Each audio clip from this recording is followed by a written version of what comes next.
Hello, I am Iris Dev and welcome to my channel, and we're gonna study here the fifth important poem in the Parliament of Poets. So it is the fourth unit, Chaucer's Poetry, a General Survey.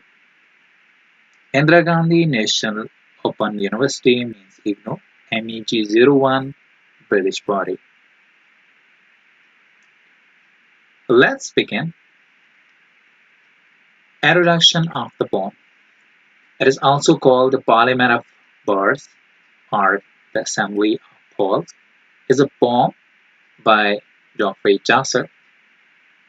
And as you know, Geoffrey Chaucer was born on 1343 and died on 1400, made up approximately 700 lines. The poem is in the form of a dream vision in rhyme royal stanza and contain one of the earliest references to the idea that St. Valentine's Day is a special day for lovers.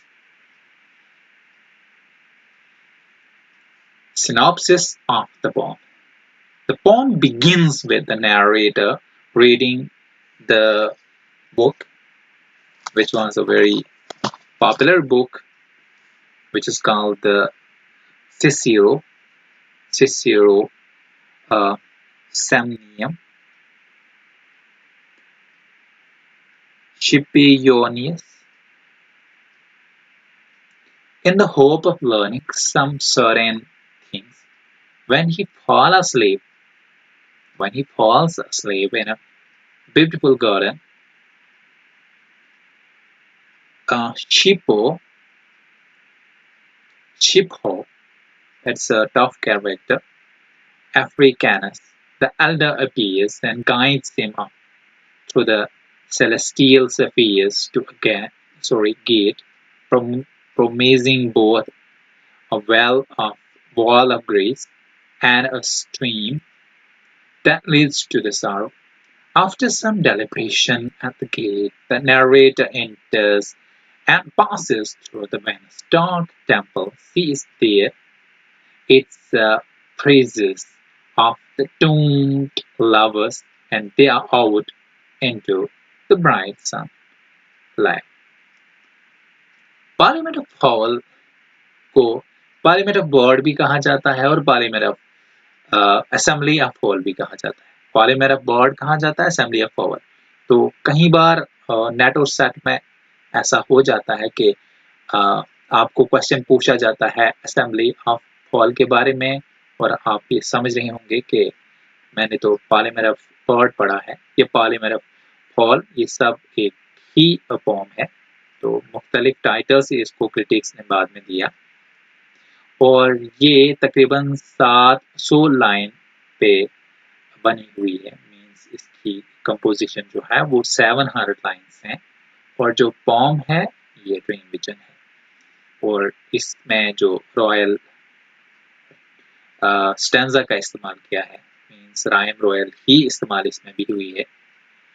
तो ये कहा जाता है इस pome में कि Valentine's day ये एक स्पेशल डे होता है फॉर द लवर्स. अब हम इसकी समरी पे आएंगे. तो पोम यहाँ पे स्टार्ट होती है कि नैरेटर जो यहाँ पे है वो सिसिरो की किताब पढ़ रहा होता है, जिसका नाम जो है वो सेमनियम शिपोयानस होता है, और वो इस उम्मीद से पढ़ रहा होता है कि उसको बहुत सारी चीजें सीखने को मिलेगी. वो पढ़ते पढ़ते एक ब्यूटीफुल गार्डन होता है जहां वो पढ़ रहा होता है, तो वहां पे वो गहरी नींद में सो जाता है. एक कैरेक्टर जो शिपहो अफ्रीकैनस द एल्डर के नाम से है यहाँ पे, वो जाहिर होता है, वो उसको गाइड करता है, वो उसको सेलेस्टियल स्फीयर की तरफ लेके जाता है. Means celestial sphere means towards the haven, उस गेट की तरफ लेके जाता है, यानी जन्नत की गेट की तरफ लेके जाता है. तो वहां पे वो दोनों मतलब वादे करता है देने के लिए उसको, कि वेल ऑफ ग्रेस और स्ट्रीम. और ये इसको गम में डाल देते हैं, पहले ग्रेस और स्ट्रीम दोनों। कुछ सोच विचार के बाद, after some deliberation at the gate, यानी कि उस गेट पे कुछ सोच विचार के बाद, डेलिब्रेशन का मतलब होता है सोच, गौर खोज करना, सोच यानी कि सोच बूझ, इत्मीनान। तो ये यानी कि कुछ सोचने के बाद उस गेट पर नैरेटर अंदर चला जाता है और उसको वहां पे एक टेंपल जो है वो मतलब गुजरना होता है, देखता है वहां पे टेंपल, जो वेनस का टेंपल होता है, जो डार्क टेंपल होता है, जहां पे अंधेरा होता है। और वहां क्या देखता है कि इसके जो लवर्स होते हैं उन पे मोटी चादरें डाली हुई होती है। तो फेजेस का मतलब होता है मोटा ऊनी कपड़ा, तो यहाँ पे हम चादर के लिए इस्तेमाल करेंगे, वो उन पे डाली हुई होती है और वो बाहर मतलब ब्राइट सनलाइट में होते हैं। Here nature is convening a polymer at which all birds will choose their mates, and the three male eagle is going to propose for a formal female eagle until the birds of the lover states begin to protest and start a comic parliamentary debate, which nature herself finally ends. None of the tussle will promise or will propose the formal female eagle because she is not sexually mature, and nature allows her to put off her decision for an 1 year. Indeed, female birds of prey often become sexually mature at 1 year of age and males only at 2 years.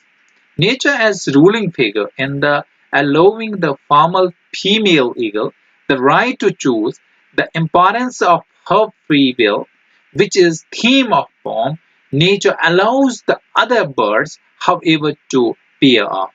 And the dreams with a song welcoming the new springs, the dreamer awakes, still unsatisfied, and returns to his book, hoping still to learn the things for which he seeks.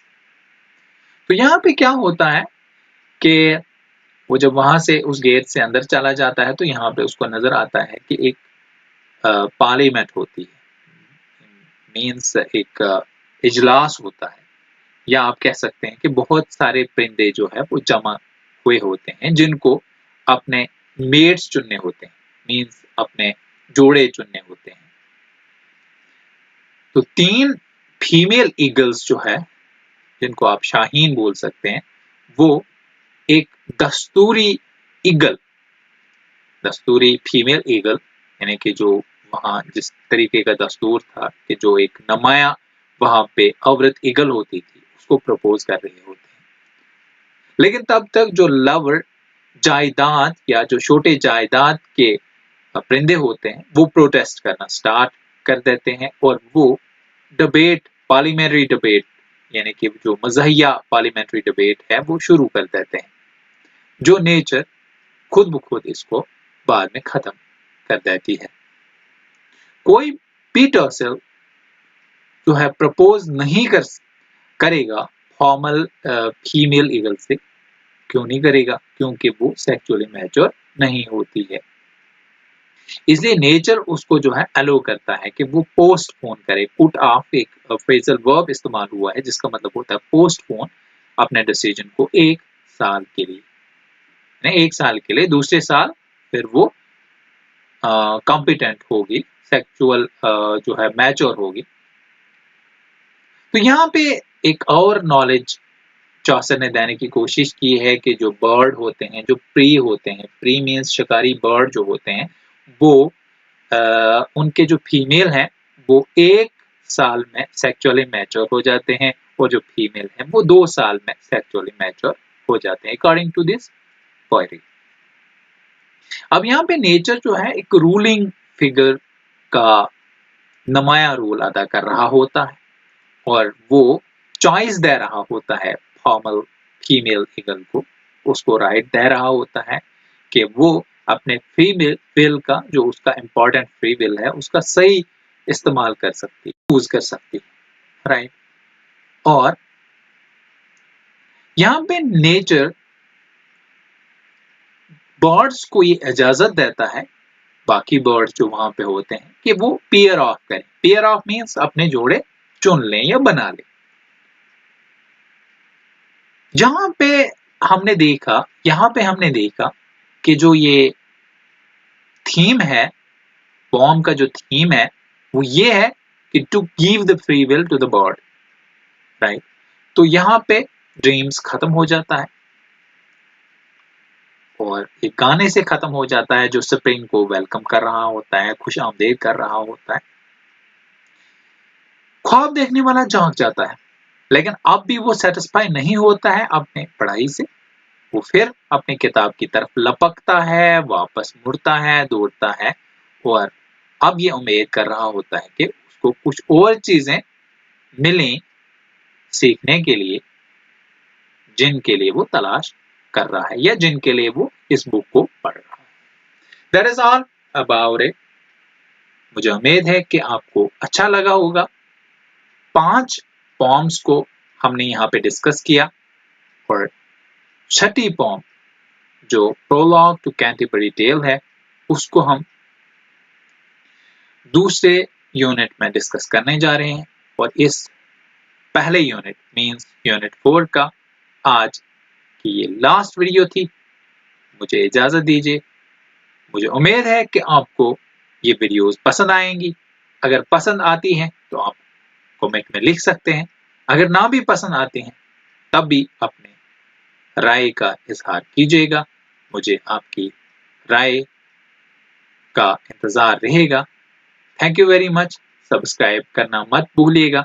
अपने friends को भी video share कीजिएगा और उसको भी कह दीजिएगा कि चैनल को सब्सक्राइब करें, क्योंकि मैं MEG01 के कोर्स को इंशाल्लाह कंप्लीट करूंगा और फिर मैं MEG02 के कोर्स को भी कंप्लीट करूंगा।